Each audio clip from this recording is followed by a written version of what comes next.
Hello friends, मैं नीलम Pankaj SRG Meerut आपके सामने एक नई वीडियो के साथ। आशा करती हूँ इस वीडियो का कंटेंट भी आपको पसंद आएगा और आप सब मुझे इसी प्रकार प्रोत्साहित करते रहेंगे। So friends, in the last video we have discussed about all the rules and regulations that are necessary to develop writing skill among the students.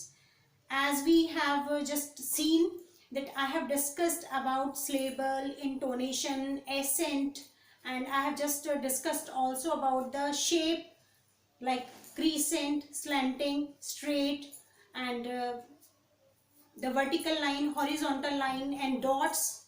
And I have just finished the video on full stop. So friends, I am just beginning with the full stop.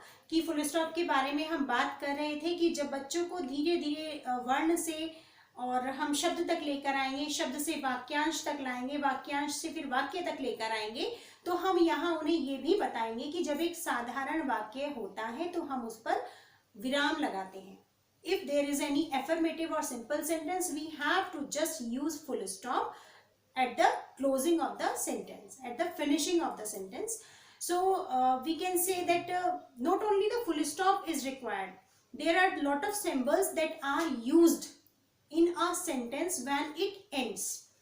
Like if any imperative sentence we are talking about, यदि हम भाषा के अंग अगर हम पढ़ें, सबसे पहले हमें भाषा के अंगों पर भी बात करनी पड़ेगी. तो as we all know in English there are 8 parts of speech. If we just talk about it in Hindi, वहाँ भी हिंदी में 8 हमारे पास भाषा के अंग हैं. So just have the recall of these parts of speech. One is noun, संज्ञा. Second is pronoun, सर्वनाम. Third is verb, जिसे हम action word भी कह देते हैं.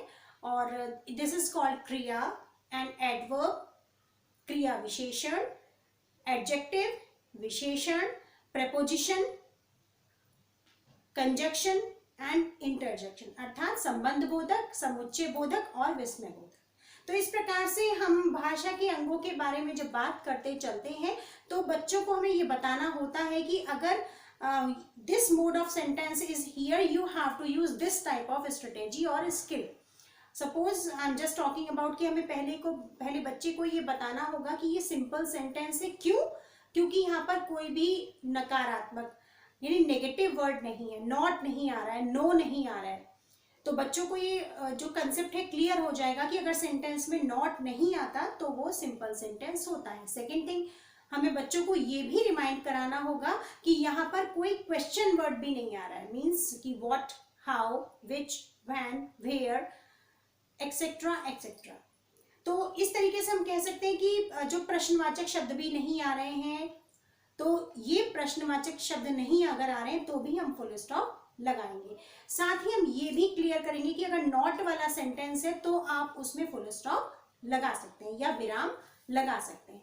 लेकिन अगर कोई सेंटेंस क्वेश्चन वर्ड से आरंभ हो रहा है, उसमें कोई प्रश्नवाचक शब्द आ रहा है, तो आपको उसमें फुल स्टॉप या विराम नहीं लगाना, आपको उसमें प्रश्नवाचक चिन्ह लगाना है. और ऐसे में टीचर कि ये बहुत रिस्पॉन्सिबिलिटी बन जाती है कि वो बच्चों को क्वेश्चन मार्क का जो सिंबल है, जो उसका प्रतीक चिन्ह है, वो उस बच्चों को बता दिया जाए. और जितनी बार भी रीडिंग स्किल को डेवलप करने के लिए हम पठन और पाठन की प्रक्रिया को संपादित करें, तो जितनी बार जिस प्रकार का वाक्य आपके उस अनुच्छेद में आ रहा है, आप उस वाक्य के टर्म को वहीं पर क्लियर करते चलें.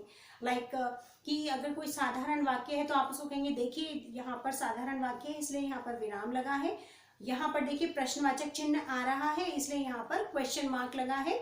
इसके साथ साथ अगर कहीं पर हम ऑर्डरिंग सेंटेंसेस, इंपैरेटिव सेंटेंसेस, आज्ञा सूचक वाक्य बोल रहे हैं, go away, come here, please help me, just take care of yourself, etc. So many types of sentences can be asked in imperative sentence, likewise let's go ahead, let's help, let's see what is going on. So these are the sentences of imperative.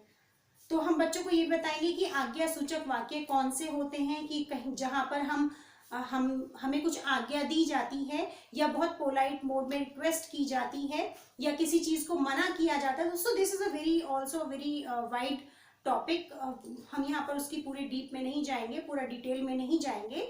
तो यही कहा जा सकता है कि हम बच्चों को इतना बताएंगे कि अगर कोई सडन एक्सप्रेशन हमारे फेस में, हमारी वॉइस में दिखाई देता है, सेंटेंस फॉर्मेशन में दिख रहा है, तो आप उसमें एक्सक्लेमेशन मार्क, विस्मय आदि बोधक चिन्ह लगाएंगे। आप बच्चों को यहाँ क्लियर करेंगे कि जिस प्रकार से विराम होता है तो विराम के नीचे बिंदु नहीं होता, लेकिन अगर विराम के नीचे बिंदु लगा दिया जाए तो ये एक्सक्लेमेशन मार्क, विस्मय आदि बोधक चिन्ह होता है। तो बच्चे बहुत छोटी छोटी यहाँ पर मिस्टेक कर देते हैं कि वो विराम लगा देते हैं, नीचे डॉट नहीं लगाते, तो पूरे सेंटेंस का जो मोड है वो चेंज हो जाता है।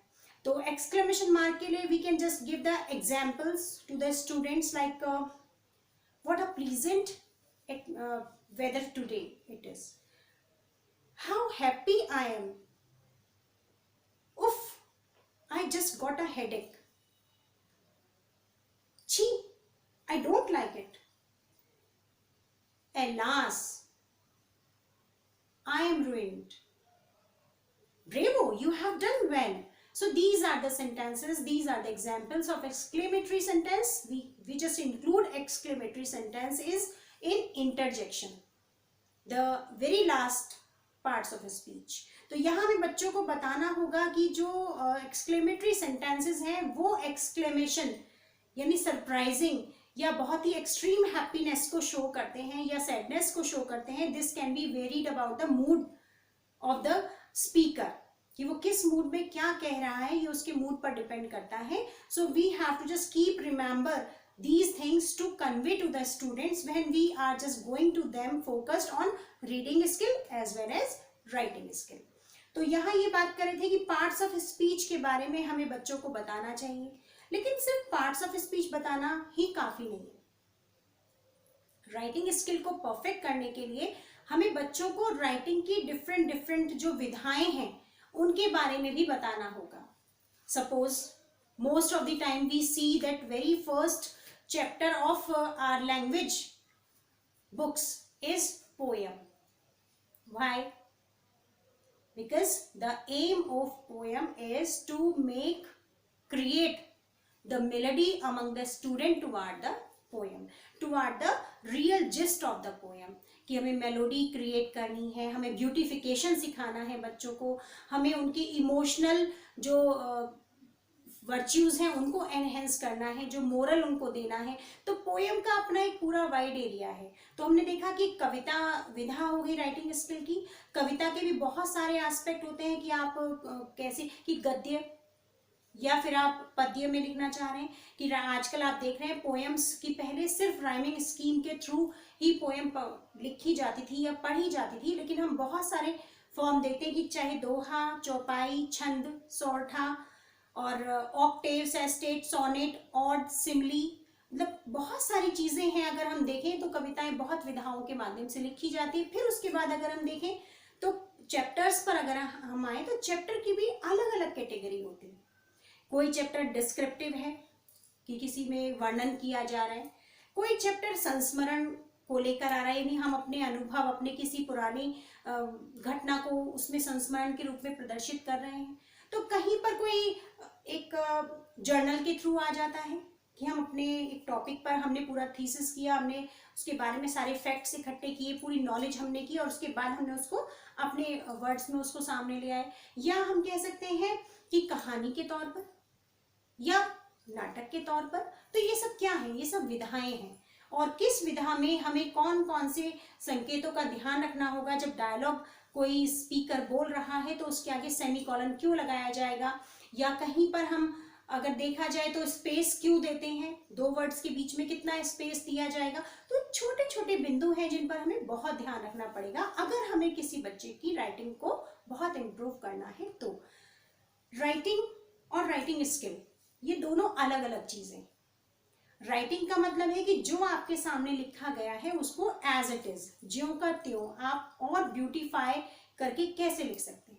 लेकिन राइटिंग स्किल का मतलब है कि जो आपका ज्ञान है उस ज्ञान के आधार पर आप किस प्रकार से अपने शब्दों का चयन कर रहे हैं और किस प्रकार से शब्दों का चयन करके जो टॉपिक आपने चुना है उन शब्दों को वहां पर ढाल रहे हैं, प्रयोग कर रहे हैं. तो यहाँ ये कह सकते हैं कि कई बार हम इतना अच्छा चैप्टर पढ़ रहे होते हैं कि हमें लगता है कि जैसे हमारे सामने बिल्कुल सजीव चित्रण हो रहा हो उस घटना का, या उस दृश्य का इतना अच्छा विजुअलाइजेशन होता है कि हमें लगता है कि सारी चीजें क्रमशः हमारे सामने घटित हो रही हैं। तो it depends upon the writing skill. तो यह राइटिंग स्किल में it depends upon the totally interest of the writer, कि राइटिंग स्किल में एक राइटर क्या लिखना चाहता है, ये उसके एटीट्यूड को दिखाता है, उसकी नॉलेज को दिखाता है, और किस प्रकार से उसने अपने आप को फर्निश किया है एज अ राइटर, ये सब चीज भी दिखाई जाती है। तो यहाँ हम बात कर रहे थे कि सुनना, बोलना, पढ़ना और लिखना। तो लिखने के बारे में अभी मैंने आपको बताया कि लिखने के लिए हमें राइटिंग और राइटिंग स्किल दोनों पर ध्यान देना होगा, कि हमारा उद्देश्य सिर्फ इतना ही नहीं मात्र कि हमने बच्चे को वर्ण का लिखना, लेखन कला उसकी विकसित कर दी कि शब्द किस किस प्रकार से बन सकते हैं, आपको उसको राइटिंग स्टाइल को भी सिखाना होगा। अब राइटिंग स्टाइल के लिए we have so much supportive material around us. Suppose newspaper. So first of all, just take the example of their textbook. उनकी टेक्स्ट बुक में ही अगर आप देखें तो अलग अलग राइटिंग स्टाइल आपको देखने को मिल जाएंगे। तो बच्चे को वो राइटिंग स्टाइल कॉपी करने के लिए कहिए।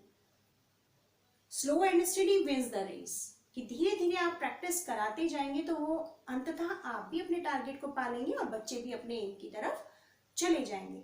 तो उसी के साथ साथ न्यूज़पेपर में भी बहुत अलग अलग तरह के पैटर्न्स आते हैं, आप उन पैटर्न्स को फॉलो कराइए। इसके अलावा आपके आसपास पैम्फलेट्स, कि pamphlet is also a mode of writing, कि पैम्फलेट भी राइटिंग का मोड है। नोटिस या डायरी एंट्री, इस तरीके के बहुत, या फिर पैराग्राफ, अनुच्छेद लेखन। तो ये बहुत सारी चीजें हैं जो राइटिंग स्किल में आती हैं, राइटिंग की अलग अलग विधाएं हैं। तो ये डिपेंड करता है कि हम किस लेवल के बच्चे को पढ़ा रहे हैं, किस कक्षा के स्तर को हम ले रहे हैं। तो अगर हम बात करें कक्षा 1, 2, 3 यानी प्राथमिक स्तर की, तो वहां भी हमारा जो स्टैंडर्ड है, जो हमारे मानक हैं, वो हमारे चेंज होंगे, हमारा लर्निंग आउटकम अलग होगा। और अगर हम बड़ी कक्षाओं में जैसे जैसे जाते रहेंगे तो हमारा लर्निंग आउटकम, हमारे जो स्टैंडर्ड है यानी जो मानक है, जो हमारे इंडिकेटर्स हैं, वो सब भी अलग होंगे। और जब हमारे इंडिकेटर्स, हमारे स्टैंडर्ड और हमारी स्ट्रेटेजी अलग होगी तो जाहिर सी बात है हमारे टीपीआई भी अलग होंगे। अब यहाँ एक क्वेरी होती है कि व्हाट इज टीपीआई, तो हम इसके बारे में बात करेंगे। TPI means the teachers performance indicator, कि एक टीचर जो परफॉर्म करता है उसको हम कैसे एसेस कर सकते हैं कि एक टीचर बहुत अच्छा कर रहा है, एक टीचर सामान्य है, एक टीचर औसत है, एक औसत से नीचे है, तो किस प्रकार से हम आकलित करेंगे। तो इस पूरे प्रकरण को टीपीआई के अंदर डिस्कस किया गया है। तो अपनी नेक्स्ट वीडियो में हम फिर लेकर चलेंगे एक नए बिंदु की तरफ। यहाँ पर हम भाषा कि किस प्रकार हमने बच्चे को भाषा के विभिन्न आयामों से परिचित कराया, इसके बारे में बात की। अब यहाँ प्रश्न ये उठता है कि जिस प्रकार से हमने पढ़ने के प्रकरण के बारे में डिस्कस करते हुए जाना था कि हम कब जाने कि एक बच्चा पठन के कौशल में विकसित हो गया है, ऐसे ही हमारे सामने एक और क्वेश्चन आता है कि जब हमने बच्चे को सारी स्ट्रेटेजीज बता दी, उनकी राइटिंग पे भी हमने वर्क कर लिया, उनके प्रेजेंटेशन को भी हम देख रहे हैं, उनके प्रेजेंटेशन के बाद उनके राइटिंग स्किल को हम डेवलप करने की कोशिश कर रहे हैं, डिफरेंट स्ट्रीम्स में उनको मोटिवेट कर रहे हैं कि आप लिखिए, तो ऐसे में हम किस लेवल पे आकर ये सोचें, ये जज करें कि क्या बच्चा राइटिंग स्किल में परफेक्ट है। तो यहाँ हम ये मानेंगे कि जब एक बच्चा लिखने के लिए अगर उसे कोई मैटर दिया जाए तो वो अपनी सोच से उसके बारे में समझकर अपने विचारों को शब्दों के रूप में परिवर्तित करके बिना किसी ग्रामेटिकल, बिना किसी व्याकरण की गलती के उसको लिख लेता है, सभी विराम चिन्हों का पूरी तरह प्रयोग कर लेता है, और कहाँ पे किस पैराग्राफ का अंत करना है, नया पैराग्राफ कहाँ से शुरू करना है, किस प्रकार हमें अपनी बात को आरंभ करना है, उसको विकसित करना है, विस्तार देना है, और कहाँ आकर हमें निष्कर्ष पे आना है।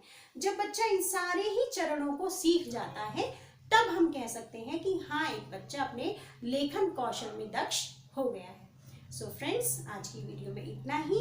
Let's have another video next time to discuss a new topic. Till then, goodbye.